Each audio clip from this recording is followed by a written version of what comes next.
What's up, brother? Welcome back. Welcome, man. How you doing, brother? Incredible, man. Dude, I appreciate you having me back, man. I got to tell you, last time I was here, it was, it flowed really well. I've done a lot of podcasts, but this one, we have a good dynamic. It was good, so I was happy to be back. Yeah, it was super fun, man. Dude, you spoke for 3 hours. You spoke for an hour and a half on your own, and then you spoke an hour with us. That's the gift of gab. I don't know if it's a gift or a curse. It just depends who the audience is, I think. You're like the Temecula Tony Robbins. I would be honored to be even put in the same name as him because I do have a lot of respect for that man. I always say that people who have a gift of gab like that, you can either use that gift for good or for evil. Thank God he does it for good. Yeah, could you imagine? Oh, it's scary. What country would he be running right now? Good question. He'd probably be running the United States right now if he wanted to, or if you really wanted to use it for evil, he might be running North Korea. Just a taller version of Kim Jong-un. Right, exactly. We could probably use him up there right now. I know. Dude, it is nuts out there. Do you think like any of the global stuff is going to affect us here locally? It's hard to say, but here's what I will say. There's a lot of doom and gloom going on right now. Yeah. But I want to remind people about history. And I always tell people before you start going off on a tangent and worrying about the world is falling and everything else, do I think we might be heading toward a conflict? Absolutely. But let's go backward just 100 years. What did people think? What did our ancestors think, or just a couple generations ago think when World War II hit? What did they think was going to happen? It's going to be a nuclear war. End of the world, right? Not nuclear at that time. Remember, nuclear hadn't been developed yet. Just regretting his decision. But World War II, still no nuclear yet. But what ended it? Nuclear, right? Yeah. But that was But really, people thought the war to end all wars, right? They thought it could be the end of the world potentially, right? Fast forward to the Cold War, people were building bunkers. Yeah. There was a huge market to sell bunkers. Yeah, we were close. We were close. And so I just want to remind people of history that we're always on the brink of something. So before you go hiding your head in the sand worrying that the world's going to end, live life. It's so fun. And just live life because there's no reason to stop. Yep. Do I think there's a lot of stuff to go back to your question, do I think a lot of things that's happening in the current thing is something to be concerned about? Yes. Okay. Everything is cyclic. Remember what we talked about before about the history of the cycle of history. We've had some good times. We've had, and now we're maybe rolling some bad times. But these bad times will create great people, as I told you. So I think that a lot of the world market, I think the dollar being not going to be the world currency might hurt us a little bit. So I think it might slide us into more recession. So I think we are in for some fiscal anal retention, if you will. Yeah. But if you're smart about things, I think you can get through it. It's winter. We're going to be rolling into winter. So as long as you can survive winter and you put your acorns in your tree and get through it, then I think you're going to be fine. I mean, look, I have a thriving business, but it's not great right now. But that's okay. We're going to survive. And I can see the positivity on the backside. Yeah. There's a lot of turn right now in our industry. Mm-hmm. We took 16 new apps in the last 6 days. And in December, I think we took 5. Yeah, I know. I think it's because people are starting to realize that the rates that everybody was dooming and glooming about, they're realizing that this is the new normal. Remember when we said that about COVID? Hey, this is the new normal. Well, this is the new normal with rates. And I think people just need to accept that and move on. What is it with you guys that are really successful with the squirrel reference? Hiding your acorns. My CEO does the same thing. Go stash your acorns. I'm like, dude, I drive a Mach 1. I got $3 to the gallon. I got 3 miles to the gallon. Well, so that's maybe something to consider, right? I mean, this is where I've been kind of the top of the mountain. I've number one realized that the material things aren't necessarily what gives you fulfillment. So that's the first thing I realized. Storing your acorns is simply this. Like what happens, every year a squirrel, they spend the entire spring, summer, and fall collecting acorns. You always see them, right? Do you ever see the squirrels in the wintertime? No. Why? Because they've collected their acorns. They worked hard over the spring, summer, and fall so they could chill in the winter. Okay. So they go hide in their little hole in their tree with all their acorns. They just sit fat, dumb, and happy. And then spring rolls around and gets warmer again. They come out and they go to get some exercise again. So right now we're going into winter. So the point being is if there's things you don't need in life, get rid of them. Get rid of the distractions. Get rid of the things that are kind of superfluous, that don't really provide like true fulfillment. Because remember, success is not financial gain. Success is fulfillment. So get rid of the things that don't truly fulfill you. And especially and I'll just say this, I hate material things that people get so that they can look apart. Mm-hmm. Just be you. Don't be anything that anybody's not. I just moved back to my country house that's 2,700 square feet on 4 acres. It is nothing fancy. It is nothing huge. Could I afford something a lot more? Of course, but I don't need more. So going into winter, go back to the basics. Just get back to the basics, keep everything close in, get rid of all the superfluous bullshit you need in your life, and just focus on what you need in your life versus what you want in your life. That's what we mean by kind of bringing in the acorns and saving your cash. Because when they say cash is king in a down market. Right. Why? Because everything's so inexpensive, so you're able to purchase. Well, it's inexpensive. Invest and then take that. So what's a direct reflection? Interest rates go up. What happens to prices? They come down. They come down. It's always a seesaw, right? It's you're going to maybe hit in the middle from time to time, but it's generally always a seesaw. Right. So was cash really king for the last decade? No. It wasn't really, right? Because I can go borrow money for freaking to buy a house for under 3%. Like that's dirt cheap. Yeah. So when I was a listing agent, when I got cash offers, I'm like, oh, thanks, buddy, but I'm going to get the same amount of money for more on a loan from this buyer. So it didn't really matter. But now that rates are higher, and now, of course, rates have gone up, demand has gone down, prices have dropped. Now cash is king. Now you can get deals with that cash because you don't have the high interest rates to leverage against. Interesting. What are some of your mental strategies for being able to control those inhibitions, right? Like as a male, just wanting to go after women, maybe go out and hang. I don't hang out with the guys who drink, but it's kind of common practice, right? And I feel like a lot of times as we start to level up, like you just become that guy who might want to show flashy or want to post on IG my flashy car, my flashy house, or my model girlfriend. Like, how do you control it? Well, first off, I do always kind of I'm very self-aware. If I see myself being an asshole, I try to check myself and try to stop being an asshole. It's very simple, right? I listen to other people and I ask for input. I don't try to think. I think everybody knows something you don't. There could be a janitor sweeping the floor and he knows something you don't. So to go back to your thing, I heard something the other day. Remember I told you I'm full of isms, right? This one guy I was talking to just said something that I've heard before, but it really hit hard now, is that with money amplifies humans' true nature. Think about that for a second. Yeah. If you start making money, if you're an asshole, you're going to be a bigger fucking asshole. Yep. All right. And it's very apparent. All right. Don't want to be around them. So you get to control who you're around. If a wealthy person is an asshole, you just don't need to be around them. All money's not good money. But alternatively, if you're a good person in heart, money's going to amplify your philanthropic attitude. So that's like for me and my wife were just down at a conference, and I literally pulled her aside and I said, look, we're not there yet. I mean, we're getting there, but if we get anything more than what we have to get by now, I don't need anything more in my life.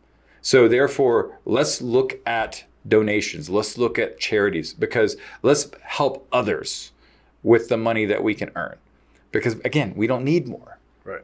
So I don't buy new shit. I don't buy things. I like to rent stuff because I see squirrels, like we say. I also see squirrels. I don't just be like a squirrel. I see squirrels, right? And so I've come to the epiphany. I don't need to own everything that I want to do, because someone like me, I like to do a lot of different stuff. Right. So I might like boating tomorrow or today. Right now, my big thing is boating. Do I need to own a big sailboat? No, I can go rent it when I can go out. Yeah. Because then if my lifestyle changes, well, then I can go. So then that way, without owning it, you don't have to worry about that liability. So that's another thing you could consider going into this down market, is if you want to go have fun, just rent. Yeah. And get rid of a lot of the liabilities you have. Because we all know the difference between liabilities and assets, right? Liabilities take your money, assets make you money. So get rid of the liabilities and take on assets, and that's how you're going to get through winter. I like that. Do you have any guilty pleasures? I think right now my biggest guilty pleasure is I've never had my own hobby in my entire life. What? Nope. So I've spent my entire adult life, my hobby has been my family. Okay. So therefore, being in the military, That's honorable. you know, I mean, it is what it is. Like I just never felt the need to have a hobby, nor has it something ever really resonated with me. So my hobby's been providing for my family. So like in the military, I've always had 2 jobs my entire career in the military. I was a senior chief petty officer in the Navy, working at Best Buy part-time. Why did I do that? Well, it's because, again, I wanted and this was a choice. This is not like so I want to clarify up front. My wife stayed home to raise our children, but that was our choice as a couple. It's not that I said, hey, you shouldn't work. No, she wanted to raise the children. And so therefore, because of her desire to raise the children, I wanted to provide a certain lifestyle. So I always did everything I could to provide the lifestyle for my family. Therefore, I never had time for a hobby. Now, fast forward to now, I'm almost 50, be 50 next week, crazy enough. Happy birthday. Boating is my thing. So I do love sailing. I've discovered that sailing is when I'm out on the water, I can forget about all the other things in my life. And it's one of the true happy places that I can do.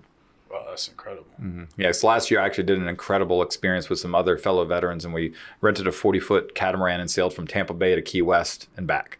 Holy. Yeah. That must have been one heck of an experience. Oh, it was incredible. And after that, I've been bitten by the bug, and I love it. So I don't own a sailboat, but I go to Camp Pendleton because, again, I'm a tight ass. Yeah. Like I still buy off the dollar menu at McDonald's. Okay.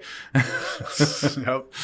You can't take it away. How when you kind of just grow up with scarcity, you always live in that scarcity mindset. It does. When I got my house, I got a mattress. I put it on the floor. Mm-hmm. I got a plastic table and a chair.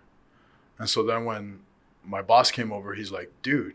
And I was like, well, I don't need furniture. Mm-hmm. And then he was like, yeah, but you have a family that's going to move here from Canada. You got to put furniture. Right. And so with the pains, I gave Tia my credit card and I went, furnish the house. Right.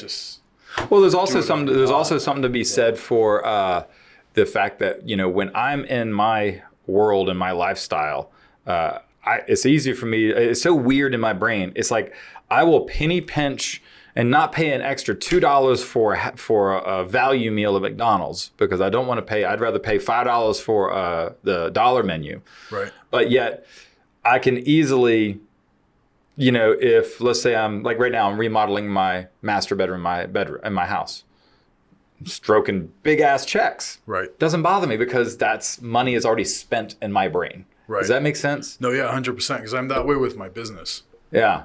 Right. So we were talking about, hey, how much does your media cost you? Right. And because I see it as an investment, mm-hmm. I don't care what the dollar item is. It's like, okay, well, if this is going to make me money, then I just got to make sure there's an ROI on whatever mm-hmm. I'm giving up. And if it costs me 10, 20, 30, whatever I got to do to just make money, then that's what we're willing to risk. Yeah. So you got to spend money to make money. Yeah. I've always said this with business. And again, I'm a relative baby in business. Again, I only retired 7 years ago. But I always say you got to shrink to grow sometimes, and then you got to spend money to make money. That's a hard concept, right? The trimming of the bush in mm-hmm. order for it to blossom properly. Mm-hmm. That's hard for people to grasp and say, I got to go back. And I started doing that. It's humbling. It's humbling, yeah. Mm-hmm. And it's hard. It's hard to just say, okay, well, I got to cut some staff and I got to cut some expenses, and mm-hmm. maybe I got to stay at the circus when I go to Vegas for. You know, absolutely, and it is which, humbling. By the way, it's really fun if you take the kiddos there. Mine are over the hump, man. They don't really dig the circus. My son can party with me now, so. Oof. And my daughter's 17 and she wants to party with us. Yeah.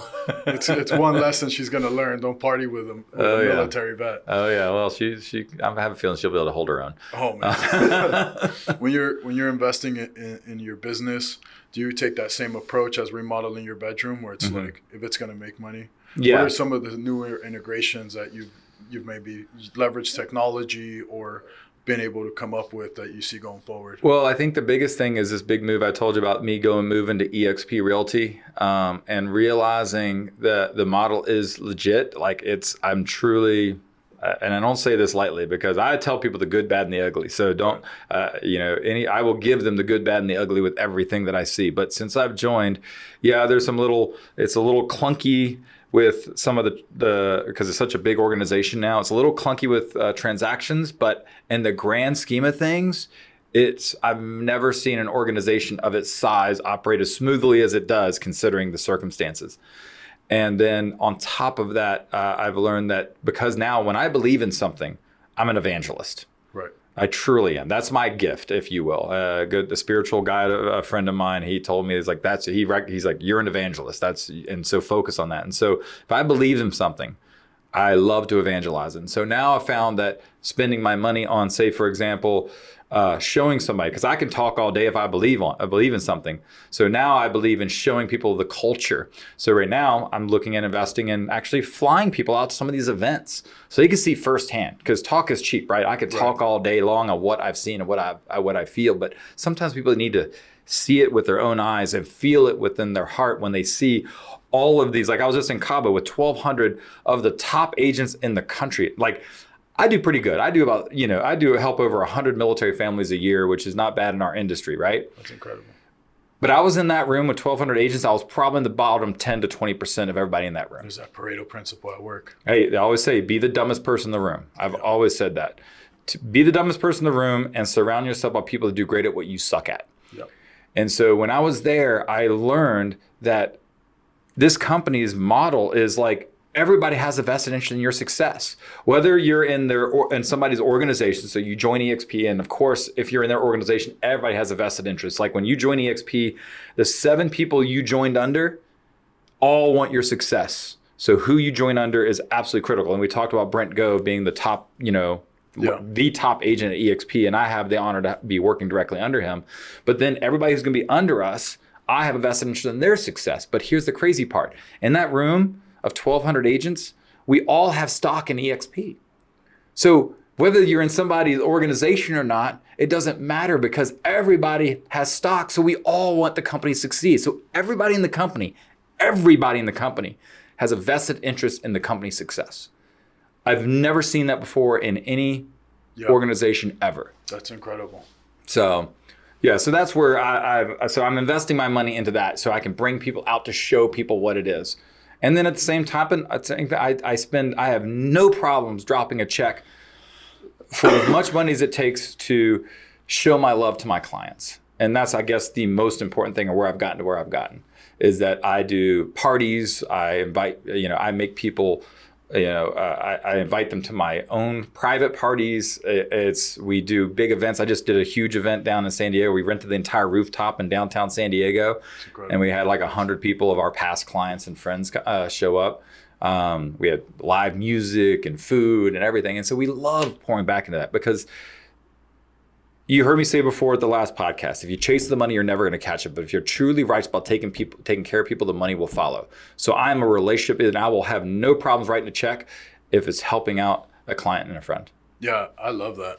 I love when the clients text me and they're like, hey, can you donate to this charity for my daughter? Or I had a client who was during Girl Scout season. Yeah. Hey, can you buy some cookies? They're like, how many cookies do I need to buy so she could win? Right. Let's buy all the cookies from her. That's awesome. So giving back to your clients, and it just pays you back so well. Absolutely. But you got to be authentic about it. Let me just kind of clarify that. Yeah, some people try to do this for the wrong reasons. Yeah. And I just want to encourage anybody who's listening to this, if you're not doing it for the righteous reason, and you're not giving back to them for the real reason, the righteous reason, they're going to see right through you. Oh, yeah. Yeah, 100%. You got to give back with no intent of a payback. Thank you. But it just happens. It does. It just happens. It's just the nature of karma, giving it back to you. Agreed. I couldn't agree with you more. And I've been trying to transition to AI, but I can't come up with a good transition. So I'm just going to flat out ask you, dude, what is going on with this whole revolution? Are we all going to work for Elon Musk one day? Well, I will say this. So Elon, I don't know if he has taken some incredible transformations in our society, but I don't think he owns much of this one. Other than a lot of people don't realize that Tesla is not an automotive company. It's a tech company. No, it's a data collection company. It's a data collection company? Tesla is a data collection company. Think about that for a second. Everything is integrated. Help me understand. Everything's integrated. Can they not track every place you drive? Yes. Can they not can they not, if, there's a lot of stuff in there. They have all your information and there's in the fine print. They are a data collection company. So they're the American TikTok. They are, and they are collecting data to make the experience better for you. And that's what a lot of these companies are, but that's Tesla. They are not an automotive company, they're a data collection company. So back to the AI thing, man, I am new to this too, bro. And wow, I literally have just been playing around with this week. And I'm an old dog, new tricks is tough for me. I always call myself, I'm a little tech-tarded, right? And I plugged it up and just typed something in, and it just blew me away about the stuff it just spits out. You can just ask, hey, right now we're doing content, right? Right. I just typed in, create a 30-day content, social media content for real estate. Yep. Done. Yep. That quick. Yep. And here's the brilliance of it. If you're paying attention to it, it's free right now. You know why? Because there's two options. If you look at, have you ever signed in? Yeah, I have. So they have one model that's about $2,000 for a year, which is ChatGPT 4. Oh, you. Remember, I'm a tight ass, bro. Yeah. Okay. Go to openai.com. Right. Yep. Okay, it's free. That one's free. That one's free. But then they have the pay option. They do. No, but it's only $20 a month for OpenAI. James, are you connected to Then here's the interesting thing about how they're doing this. Pull that up, because I saw $2,000 somewhere for like the year. It is. It might be for the ChatGPT 4, because ChatGPT 4 is completely unlocked. Of course. He's talking about 3. Right? Okay, and again, I'm limping into this, guys. I can tell you that. I didn't even know there was a 1 and 2, so I it's okay. Yeah, so we I all can just learned tell about you it at 3. The free version is already impressing me. Now, if you're a techie, maybe the ChatGPT 4, maybe that's like getting into the whole taking over the world with Terminator. I don't know, but I will tell you, it is scary. Yes. It's scary because just like before, if it's in the wrong hands, I can see easily where it could be used for evil. Okay, I'm going to stop you right there. Let me give you a prime example where AI and human greed is in conflict with each other. So we have a underwriting system called Candor. Right. And we pay Candor, I think it's about 70 racks a month to automatically underwrite our files. And so it's one level further than a desktop underwriting approval. Right? And so you know what a DU is. Yeah, of course. Okay, so the Candor is supposed to be legit an underwriter saying, hey, meet these checks and balances, and you can resubmit to Candor, and it reads your PDFs, right? It reads your PDFs and it spits out your approval. So you can go all the way to clear to close without ever having a human touch the file. Holy shit. Wow. Sounds amazing, right? But I can see without the human touch. Well, this is where humans come in and drop the ball. So we're recruiting loan officers. We pick up this loan officer, had produced about 200 million, right? But had this like sudden surge after we implemented the system, right? And to go back, this person had left the company, and we were trying to get them back, and we were trying to figure out why they had left. Didn't disclose, so we went and we talked to our legal counsel and was like, hey, what happened? Why'd they get fired? Well, here's what happened. So person, and I'm not on the NDA, so I think I can say this. They went in, PDF edited all the different documents, VOEs, pay stubs, bank statements. Oh, wow. And because there isn't a human who's able to go in and say, hey, this looks a little funky, the AI bot ate it up, split out approvals, closed the loans, sold the loans off to secondary. Oh, no. And all those loans are buybacks. Oh, my goodness. So everything this person originated has to come back to the company. Oh, and they're taking a crap. And there goes where the AI system goes. Yeah. Oh shit, we better be careful. Well, look, my thing is that yes, we got to be careful about not going too far down that rabbit hole too quickly with AI. All right, I think it should be a tool. It's kind of like when you follow your. Everybody's become really accustomed to using GPS to guide them on the cars, right? I got a Thomas guide underneath my seat. A what? A Thomas guide. There you go. Okay. So I always tell people when you're following GPS, it's a tool, not a crutch. Yeah.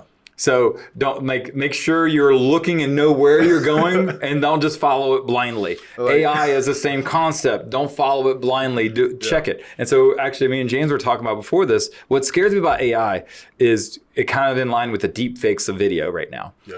There is things that you can do. What's real? What's not? When you're on your device, when you're on your computer, what's real? What's not? And now with the fact that you have deep fakes, with AI that can talk like real people, how do we know what's real, what's not? And so right now, I now have to like basically fact check every video I see.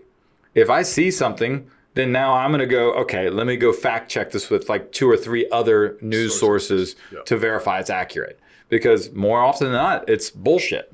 And so, and it's going to get more and more difficult to distinguish real from fake. But that's your mindset to go check it. Not everybody doesn't that I know. And that's why it's scary. Look at the headline. They ain't even going to look at the whole video. Mm-hmm. It's so scary. How do you think that's going to get implemented when it comes to court and proving innocent versus guilt? I think with anything, I mean, we're in a brave new world, okay? This is no different than implementing. I mean, it's going to happen. Change is going to happen, right? It's just like the automobile. Did people with horses, what did they say about the horseless carriage, which was the first automobile? I'm not sure. They never thought it was going to, there's no way that's going to work. That's just a rich man's fantasy. Fast forward. Yeah. Everybody drives cars now. This is going to happen, but we're going to have to put checks and balances in, just like TikTok, just like a lot of these other platforms that are kind of overwhelming. Was smoking a bad thing back 100 years ago? No. It's only in the past 75 years where you realize, oh man, that's maybe bad for you. Yeah. And now it's really frowned upon, right? And then we had to take years to do laws to put things in place. So we're going to go through a transition phase where it's going to be painful. But there'll be regulations and put in place eventually. I mean, that's society that we have to grow with it, right? Social media. Can we all agree that it is not healthy for our youth? It is not. Okay. It's not, right? We have, iPad babies now, right? Mm-hmm. That literally do not know society without a screen in front of their face. Yeah. Victoria would say, hold my iPad when she slams it on my face. Mm-hmm. Yeah.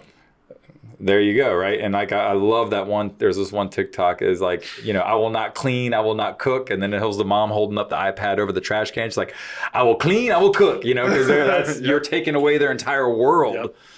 Yep. So with anything, we're going to have to figure out moderation. I think it's a tool, but as a society, we're just going to have to figure out how to do moderation.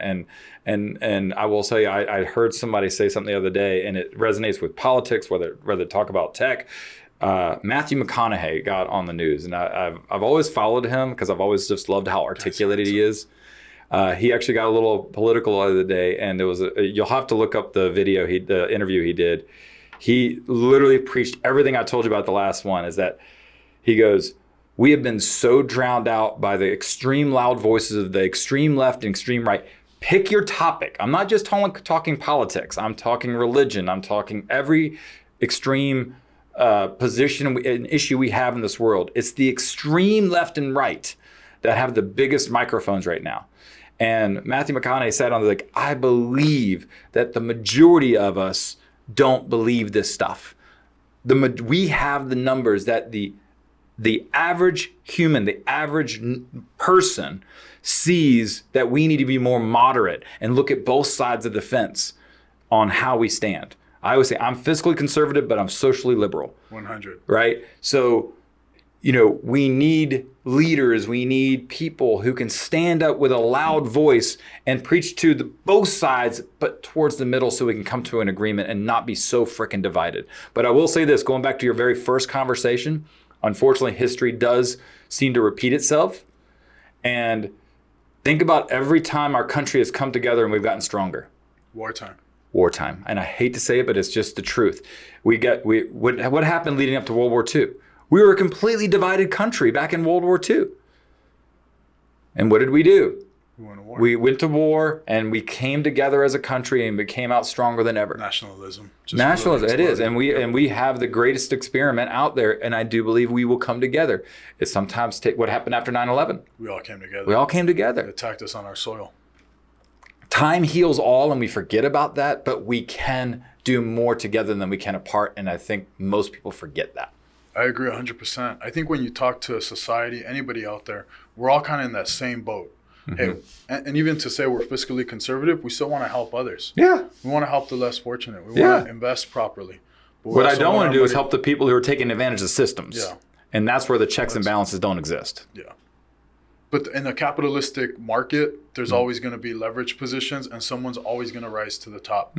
That's just a natural phenomenon of being a human. Agreed. Right? Even in the chimp world, right? There's always one. Yeah, it is. And so, and going socially liberal, but then at what point do you stop it? Right? So and then you start to impede on people's freedoms and rights. And I was having a conversation this morning with one of the girls I work out with sometimes. And we were talking about transgender, and she was saying, I was talking to a gay person and saying, hey, I respect your rights, but you're a male, and I'm a female, and that's it.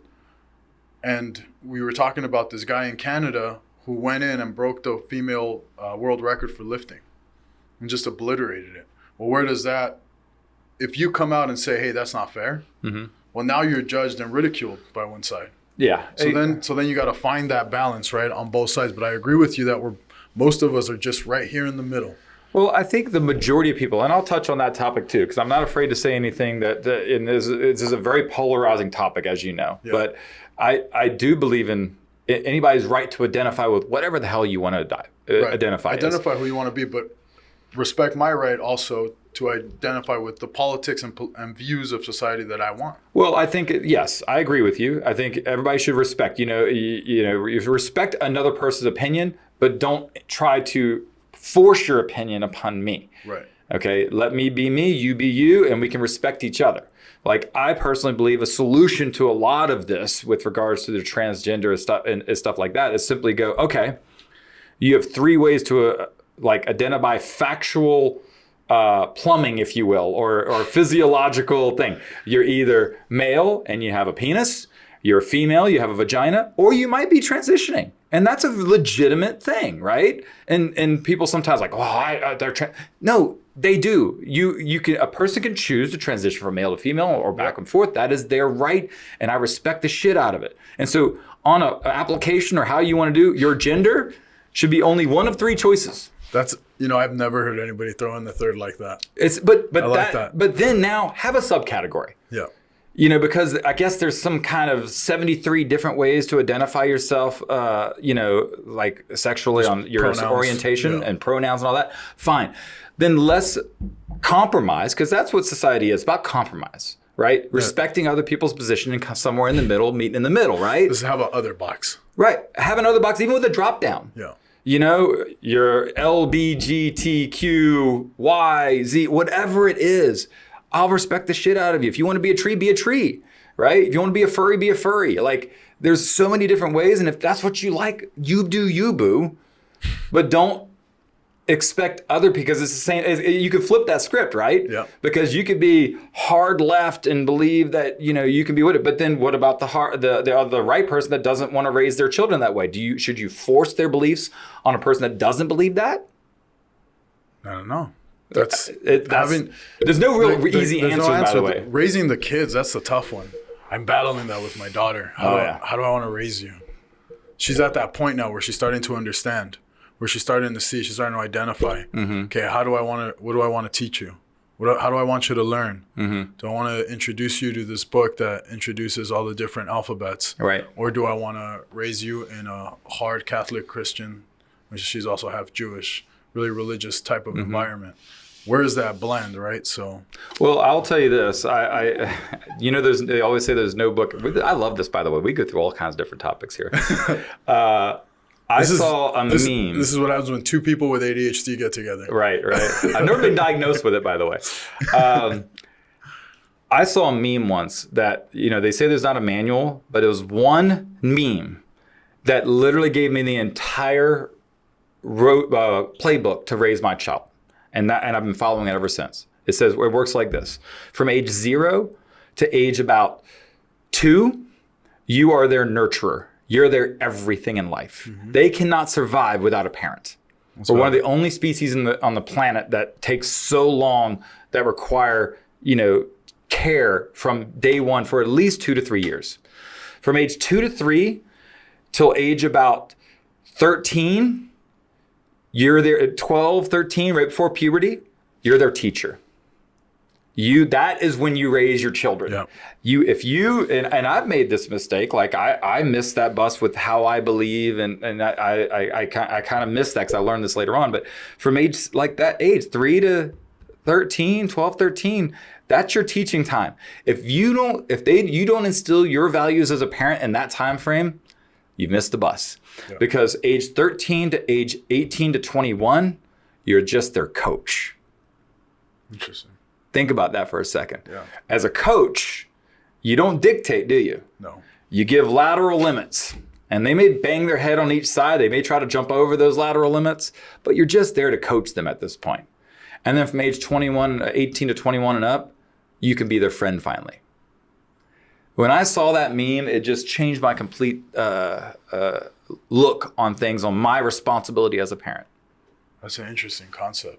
Yeah, my daughter's turning 3 in July, and that's where I feel right now. Okay, I got to start implementing and use certain disciplines, and I got to make your decision as a parent, because I do believe in parental rights. You, as a parent, have a right to raise your child how you want to raise them in your beliefs. That is the whole purpose. That's a human basic right. Yeah. So, but just know, I'm a believer in this. From age 3 to 13, that's it. That's your window. Yeah. If you miss that window, the reason why they push back, the reason from age 13 to 21 when they lose their mind, especially girls. I love you, Felicia, but yes, she has pushed me to the limits. But I also believe the more you squeeze your finger around them, your hand around them, your fist around them, the more they're going to squeeze through your fingers. So you got to give them some lateral leeway and be their coach. Oh yeah, yeah. My brother looked at me was it this weekend? I think it was this weekend. And he's got 2 daughters that are 16 and 14. Mm-hmm. And then, I got my little one, and he's very free with them. Mm-hmm. But they're great girls, they're straight A students. And then he goes, this is what happens when you do the opposite of what dad did to his daughters. And I love my sisters, but... Well, isn't it funny how what children are? And I love this too, because it's true though. I could sit there and tell either of my kids, hey, the sky's blue. And what are they going to respond to you? Well, Dad, it's aqua. Or they're going to argue with baby you. Blue. Yeah, it's baby. They're going to come up with some reason to argue with you, right? Yeah. And tell you, no, it's not, right? You can't believe Dad. But if you have a coach, why do you think we hire coaches? Why do you think coaches exist? Because you could tell them the exact same thing, and that coach tells them the exact same thing. You do, hey, that sky looks blue. You go, oh, really? Wow, it is, right? And it is amazing how just somebody says the exact same thing from a different perspective, they listen. Because they're the authority figure, and then they look at you more as an equal. Wow. Uh-huh. Because in the household, it depends on how you put your foot down. Right. Are you the authority figure in the household, or are they? And it's a fine line, isn't it? Yeah. Because if you're too much of a authoritarian, they may listen to you while they're young, but when they get older, they're not going to respect you. Yeah. Whereas alternatively, you're too much of too liberal with them, then they're not going to know where lateral limits are, and they may make mistakes they can't take back. Yeah. So it's a fine line. Yeah, I heard this. I heard one of the Tate brothers saying this, which I don't think I'm allowed to quote nowadays, but he was saying, I'm going to give my daughter as much as I can because she's going to be beautiful, and she's going to get it either from me or some other guy that's willing to pay a higher ticket. So I got to work as hard as I can so that she knows whatever she wants, she can get it from me and not have to go solicit it from another male. See, I have a different perspective. I'll say a quote from somebody different who's really influential. You ever heard of this guy named Shaquille O'Neal? A couple times. All right. I think I have his jersey still. Shaquille O'Neal said, I think on the Ellen show or something, and I can't remember which show it was, that he goes, let me make this very clear. I think he has 5 children or whatever. My kids know very clearly, my money is not their money. My money is me and their mother's money. And I plan to take as much of it to the dirt as I can. Now, don't get me wrong, I will keep a little something for them, but they will realize that this is their life. Their life is not my life. Their life is their life, and they need to make the choices and work hard to earn what they want in life and not be given it to by daddy. That's incredible.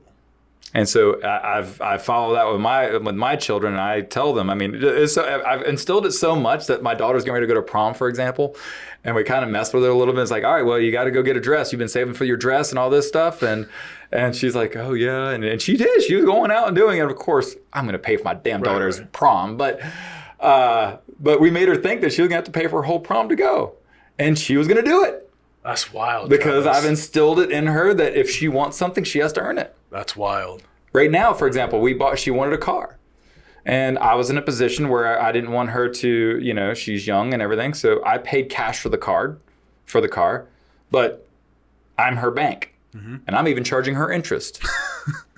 A small interest. Yeah. But I want her to understand how it really works. And she missed a payment. And what do you think I did? Charge her a late fee. That's incredible. I have a completely opposite perspective. I can't wait for Victoria to be 16 and say, Dad, I want a G-Wagon or a Tesla. And I go, what color, love? Let's go get that for you. Well, again, and there's nothing wrong with either position. And sometimes you just never know how they're going to turn out. Yeah. I am with the caveat and the footnote that she earned it. Yeah. Right. She's a straight A student. Mm-hmm. She's on her way, all underway to go to university. She's probably going to be a phenomenal athlete. Mm-hmm. I don't look like it, but I'm pretty athletic. Whatever. But assuming that she hits the criteria, then I believe that they need to be rewarded. Yeah. Right. But if not, if she's some straggler, she's ditching mm-hmm. school, she's already smoking weed, she's having problems, she's talking back to her parents, then that's a different perspective. Yeah, and again, there's nothing wrong with either one. And again, we just gave two opposite ways to raise children, and there's no playbook. And I've seen people do, be more like me on how I'm raising children, and their kids turn out to be assholes. Vice versa, I've seen the same thing with you, but I've also seen people turn out fantastic too. So sometimes you just never know. Sometimes I almost think you need to customize your raising based on the child. Yeah. Because not every child is the same. Right? So you sometimes need to customize that. Do you ever feel like your customers are your children? I'm not going to say so far as I feel like they're my children, because that can sometimes be considered demeaning. But I do think that in the Navy, we always used to call people sea lawyers, right? Where they want to listen to everybody but the experts. Yeah. And so I just advise people to say, look, I am in real estate. So I have contractors, right? Hey, well, what do you think of this and this? Do you want what? I'm like, bro, I'm not the contractor. Yeah, you're the expert. I press the I believe button. You do you and make it look great. I'm giving you creative control.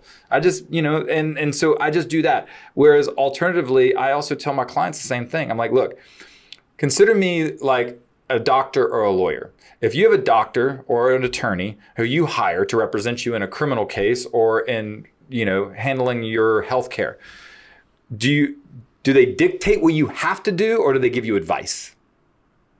They give you advice, right? Like when an attorney, they give you guidance. They say, hey, this is my advice to you. I don't think you should talk. Right? A doctor says, here is my advice. Do you have to listen to it? No. No, of course not. In real estate and lending is no different. We are advisors. We're not, a lot of real estate agents don't agree with it. We are not salespeople. You try to sell, we're salespeople, we're not. I'm not going to walk into a home and say, buy this home because I told you to buy this home. No, I didn't sell somebody that home. The home sells itself. What I am is I'm an advisor, I'm an educator, and I am their liaison and their advocate. That's my job, and that's your job. I love but that. You're on the money side of it. I'm on the money business. Mm-hmm. I do pride myself in saying I'm a sales guy. I think that I'm a sales guy, going back to you saying that, what was the term you used? It was you're an evangelist. Yeah, I'm an evangelist, yes. Right? So I take that as a serious role when I'm selling. In order for me to properly advise, I need to put myself in the mindset. I'm a sales guy first, which means how do I sell? Well, I'm on the phones. Mm-hmm. I'm on the internet. I'm communicating. My entire job is to get the message out. And if I don't get the message out properly, then I'm doing a disservice to all my clients. But I get into the mindset, you are a sales guy now. Well, so I'm gonna give you some terms, because words mean something. Okay. Do you use the N word? No. Why? Well, I grew up in East LA, so I probably would have got jumped. It's a negative connotation, right? Right. That has become in our society a negative connotation. Right. By the way, I don't think anybody should use it. Period. And so sales also has a tendency, if you use the word selling something, if somebody says, I'm here to sell you something, what do you immediately do? You shut off. You put up your guard. Yeah. So stop trying to sell shit. Just do good and be and be righteous about something. I don't believe in selling something I don't believe in. 100%. Right? And or even advising something. But if you say I'm a salesperson, then your clients are going to think you're a salesperson, and every time you talk to them, they're going to think you're a salesperson. But if you're truly just an advisor, you're doing the same job, by the way, Tony. You're just advising versus selling. It's the same thing, just using a different term. Interesting. Right? So words mean something, and you can overcome a lot of people, and you can break down a lot of barriers and get through to people. Remember, we talked about how clients that you think sometimes well, it's because sometimes if you say one word, the definition of insanity is doing the same thing over and over, expecting a different result. So if you are constantly saying, I'm selling you something, and you're constantly getting people shutting down on you, well, what if I were just to change the verbiage and change the narrative? I'm still looking for the same result, but I'm just changing the narrative. That'd be an interesting concept to play with. Mm-hmm. Now, when I say I'm a sales guy, I'm not calling the customer to say, hey, I'm here to sell you a money, to sell you a loan, right? Hey, I'm here to answer all your questions. But you're still relating yourself to a salesperson. Yeah, but then I go into this mindset, right? It's my green time. Mm-hmm. It's my time to go to war right now. I'm going to throw on my headphones, and it's time to work. It's time to focus. So work. Go to work. Yeah. People respect when somebody goes to work instead of going to sell. That's interesting. All right. I've battled with that. I've battled with that notion. And if you walk into my office, I've trained my guys. You guys are sales guys. You guys are on the phones. You guys are hustling. You guys are a boiler room, because that's the type of environment I want to build, right? I want to build this cohesive environment of people, like-minded individuals that are going for one common goal. And we want to be great at what we do, which is sell mortgages. And that's the product that we have. So that we're going to push that out, and we're going to spread our word and spread our message. But I feel like if I went to them and said, you're an advisor, you're a doctor, you're a lawyer, it's almost going to get to them to say, well, why would I have to call this client? Why would I have to do that? I'm the person that they got to come to. You go to the doctor's office, you go to the attorney's office. But in our role, if you're not the one taking the initiative to reach out initially, and that's where the concept where I say, take pride in being a salesperson. But don't be the grimy car salesman. But and look, for the record, Tony, there's nothing wrong with what you're trying to do. I think that you're righteous in what your concept is, and I don't think and if that's the message you want to do, again, you do you, boo. Right. I'm just telling you from my experience. When I always try to do a smell test, right? Let me ask you something. What's the first profession comes to mind if I say salesman? Salesman. Car salesman. Yeah. Most people do this. Used car salesman. Used car salesman, yeah, right away. Who likes them? Nobody. Right? Nobody likes used car salesmen. Why do you think Carvana and CarMax have exploded? Because you don't have to deal with that bullshit. Yeah. Right? It's a dying industry because people don't like salesmen. So I just simply say, I'm still doing the same job. I'm just redefining what my job sounds like. We're doing the exact same thing. I motivate my team the same way. But let's go back to the term boiler room. What movie? Do you know there's a movie called The Boiler Room? Yeah. Yep. All right. Is that a positive connotation or a negative? Well, depends on what side you're cheering for. But yeah, it's a negative connotation. Right? Because what was their number one motivator? I don't know. Money? Taking money, no matter what the cost, at the client's despair, breaking laws to just line their pockets with other people's money. Remember Matthew McConaughey said it. I should really rewatch that movie. You probably should, because words mean something, right? Matthew McConaughey, he played the bad guy in Wolf of Wall Street, right? Yeah. And he sits there and says, your job is to take money out of their pocket and put it in yours. Right. And that was dark. And who that was dark. And if you're transparent with your business, who's going to do business with you if that's your mission? Nobody, right? So again, Tony, I know you're righteous in everything that you're doing. I've already gotten to know you very well. You're a righteous dude. You're doing things for the right reasons. All I'm suggesting to you is just you're still doing the same job, but everybody sometimes be motivated with different things. And if you give them something new, to wrap their head around and get motivated to find some, because some people, you have to also look at the individual. What motivates one person might not motivate number two. So you actually need, as a leader, you need to identify what motivates each individual and not the organization. You need to have your mission, vision, guiding principles, but then each individual might take a different, you might need to motivate them different ways. Yeah. And that's just, honestly, that's just years in the military, because in the military, we're the most diverse organization on the planet. Yeah.